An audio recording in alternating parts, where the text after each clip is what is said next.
So for November's Spiral Abyss, on the first half you will need Bloom for the first battle, multi-elemental damage for the second battle, and then you will need Ascendant Gleam for the third battle. Here I'll try to show you how to do this first half without using Nahida or Ascendant Gleam. For the first fight, I'm trying not to use Cookie on the first crab, so she doesn't trigger the Hyper Bloom, so I can have a lot of Bloom to trigger the seed like this. So it is going to be easier this way to drop the crab from the shield pace. Now I'll just have to deal damage to take down the crab after taking him down from the shield stage. So here my traveler is using Deep Wood Memories, so it can reduce Dendro resistance, and Furina is using Golden Troll, Cookie is using Paradise Lost, and Alhaitham is using Gilded Dreams. It is a pretty simple quick bloom party. And yeah, older DPS is still good for Spiral Abyss.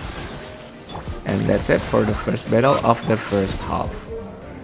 For the second battle, you'll need Pyro for the first boss, second boss, and for the last boss, it is not necessarily have to be Pyro. So here I'll be using Raiden Overload. My Raiden here has Constellation. I think it's Constellation 3, but you should be able to do it with Constellation 1 with better build. So the rotation is simple, using Raiden's skill and then rotate to Bennett, skill, burst, and then Severus skill. And make sure to take Severus Elemental Particle to Xiangling so she easily fill her burst. And then you'll just finish it off with Raiden Elemental Burst.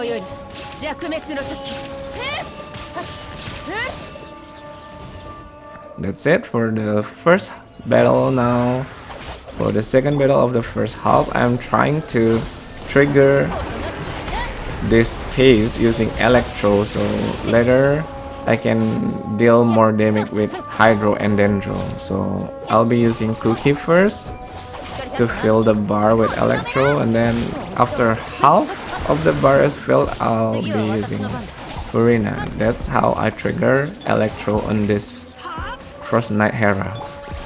Now I'll just rotate normally, and let's see how much damage we can do on the first phase.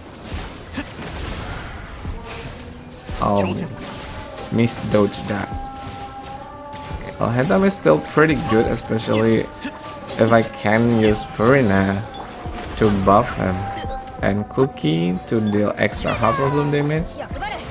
Here I'm trying not to use Dendro Traveler Burst because I don't want to trigger Dendro on the second shield phase of this Frost Knight Hera.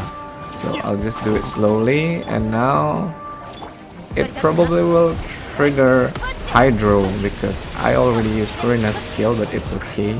It only has little HP. Okay, now we can finish it off with our normal rotation.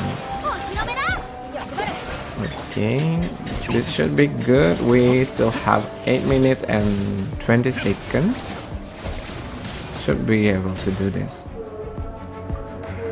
For the build, my Raiden Shogun is using Emblem of Severed Fate, and Bennett is using something like Noblesse Oblige. Severus is using the scroll from Netland, and then Xiangling is using another Emblem of Severed Fate. For this fight, it is pretty simple as long as you bring Pyro to destroy the seeds. Okay, we still have a lot of time, so we should be able to do this. Oh, he's flying high. Okay, too bad we still I really hate when it is spinning because it is wasting so much time. Come back here. Oh. Okay, let's try to save some energy. But we only have 10 seconds left, so I probably have to go all out here. Okay, that's it for the second bell. Now into the third bell, we will be facing the wilderness. I'm not using ascendant gleam here, so we don't have any advantage, but I think I can brute force this using my Quickbloom team, because Alhaitham is hitting like crazy with Cookie's help and Furina's buff. Okay, that's for the first enemy. It is pretty quick. Now into the second enemy. This one is a bit thicker, so I think I'll need a lot of time finishing off this one.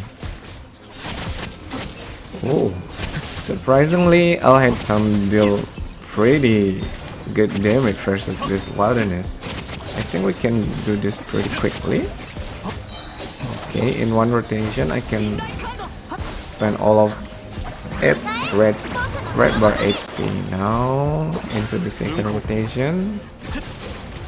I don't think we would be able to do this in only 2 rotations, but let's see.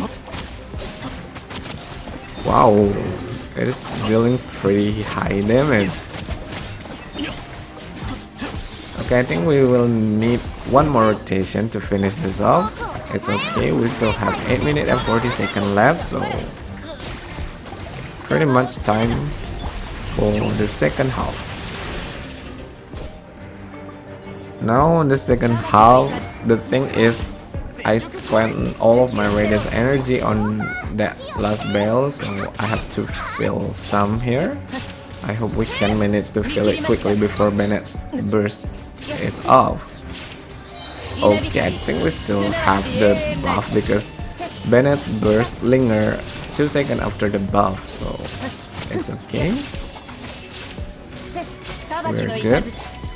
Now first to the Primal Geo Bishop. Since we are not using any Geo character or any shield character here, it is going to be pretty hard to get the shield, but it's okay.